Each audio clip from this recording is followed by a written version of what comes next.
Hi folks, I hope you all had a great Christmas. Hope Santa brought lots of goodies, especially of the musical variety. I was originally going to do a video showing my haul from the Windermere Record Fair that was supposedly to be held on last Monday and Tuesday, but unfortunately it was cancelled, not surprisingly given the situation. So I thought I'd jump onto the bandwagon and show my favourite vinyl releases of the last year. I've decided to show 10. 5 are archival or reissues and 5 new albums. So let's get started. First one, I'm going to start with the reissues and archival releases. This first one is my only purchase from RSD Black Friday, and that's the wonderful Magma with release BBC 1974 from London. This was a radio session that they did for John Peel back in 1974, where they only played 2 tracks and it lasted 59 minutes. Disc 1 is taken up with Toy Samtak and disc 2 with Kontakas.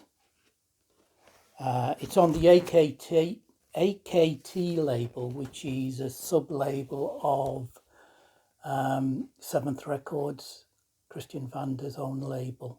And it's the label where they release all their archival live stuff. This is, I think, the first one that's appeared on vinyl rather than just CD. And I hope it's not the last. I hope they do more. I mean, this is AKT 13, so there's quite a few to go up. I'm going to show you, it comes on very nice red vinyl. Excuse me. The lineup in 1974 was Klaus Blasquith on vocals, Claude Olmos on guitar, Michel Grelier on piano Fender claviers, Gerard Bicchialo on piano Fender, Yannick Top on bass, and the man himself, Christian Vander, on drums. Excellent album. Next one is another RSD release, and this is the wonderful Focus with their singles, deep cuts, and BBC Live. Now, despite me having all of this on other records, though some on bootleg, I just had to buy this. This is where it all started for me. And I've got to say, there's probably not a release that I've enjoyed more over the year. It just put a smile on my face hearing this all again. Superb quality. It's on music on vinyl, and this one comes on clear vinyl. Brilliant stuff.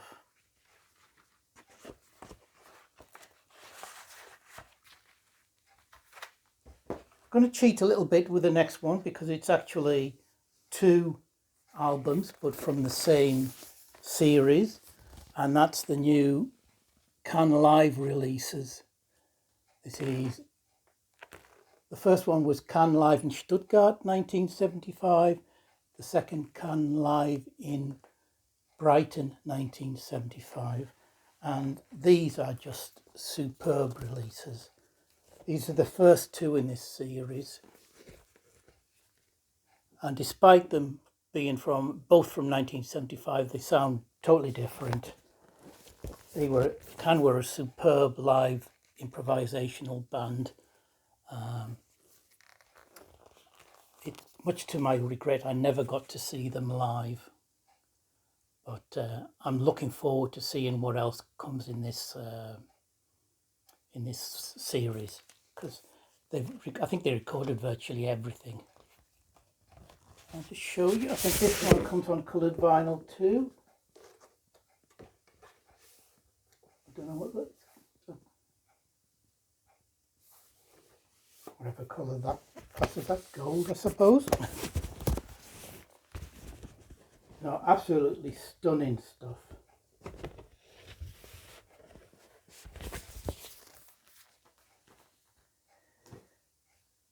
The next one, the fourth in the reissues, archival releases, is by the Norwegian trio Tangle Edge.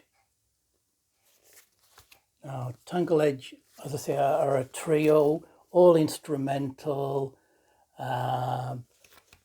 psychedelic rock with bits of jazz, folk, classical, prog, bit of everything in there. I first came across them back in, I think, the 90s, because the Ultima Thule guys released a cassette of their stuff. They was formed in 1980. I think the first cassette came out in 83 and the first album in 89. They are no longer active as a band as such, but have been putting out a lot of stuff on Bandcamp. Another great improvisational band. Sorry, this album, I should have said, is called Suspirious and was originally recorded in, I think, was it last half of the 90s. It's a double album, mostly taken up with just the one track split into 4 parts, Beyond the Hills of Inhibitions, parts 1 to 4. Absolutely superb stuff.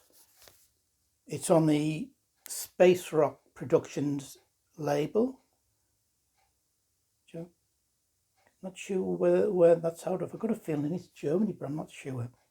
And this is numbered 24 of 105. I've got most of their stuff now, but I'm going to have to start downloading the stuff from Bandcamp and burning it off to CD, I think. Superb band. If you like free experimental improvisational rock, these are for you. And the last one of the reissues, archival releases, is this album by American band The Mirrors, Invocaciones, Instrumental Singles and Strays, 2014 to 2016. Sorry about the glare. The Mirrors are a duo of Nick Rain and Grant Bayshaw, both multi-instrumentalists. This is psych rock, mostly instrumental again. These tracks were taken from various compilations, multi-artist compilations, singles, etc. There's only 5 tracks. They're one of my favourite psych rock bands of the last 10 years or so.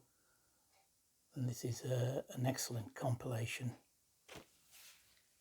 So that's the reissues and archival releases. Now on to the 5 best new albums. This has changed so much over the last day or so. Even in the last hour, it's changed. And I'm going to cheat a little bit with the first one, because this first one came out on CD in 2020, but the vinyl I don't think came out till 2021 according to Discogs, so I'm counting it. And we get to some Italian prog. This is La Mascara di Chiara.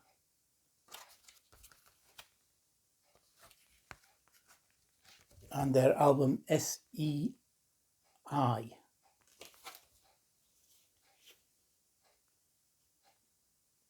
They're a 3-piece, vocalist and guitarist, keyboardist, and bassist with a guest drummer and sax player.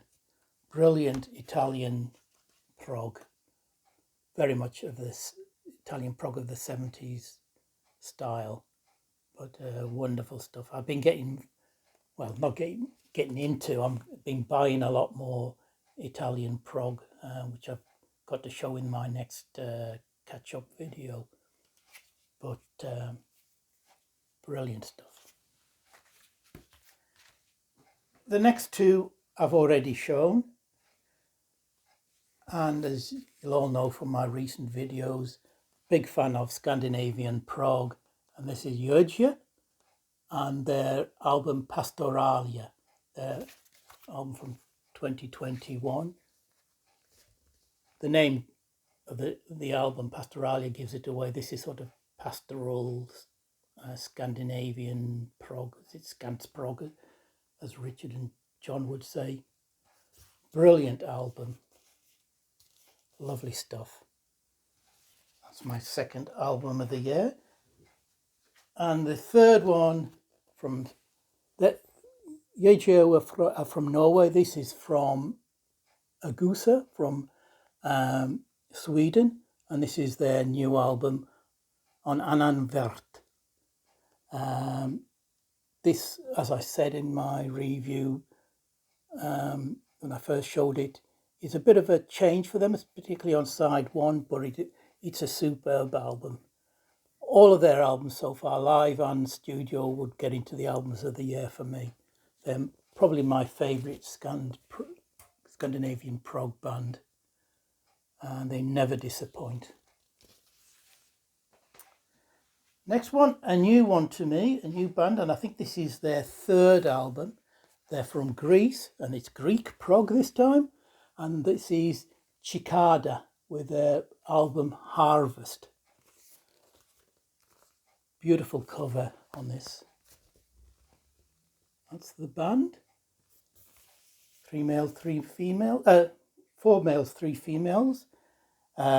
This is prog, very much in that sort of a folky vein, folk prog, but with that a little bit of a feel of Jethro Tull, but not because of the flute.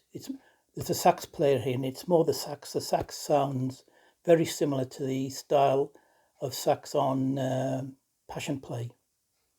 But this is, I was knocked out by this one. This is brilliant. Melodic, folk prog, superb stuff. I'll be looking out for their first 2 albums. It's all in English, this one, by the way. And finally, I thought I'd better get away from the more proggy side of things and pick a more of a song-based album as my final one. And this is an artist I knew of before, but only really discovered this year. And this is Matt Berry with his latest album, The Blue Elephant, where he plays, I think, 19 different instruments. He plays everything but drums. This is a wonderful album of psych songs, really. This is psychedelic music. But in his catalogue, he covers everything from psych to prog to electronic, TV soundtrack, folk rock, a couple of folk rock albums in there. I'm going to be checking out a lot more of his stuff, hopefully, if I can get hold of it. Brilliant album. So that's my top 10 of the year. It'll change by later tonight, I know. So I would like to take this opportunity to wish you all a very safe, healthy and happy new year. And I hope to see you all again soon. Take care.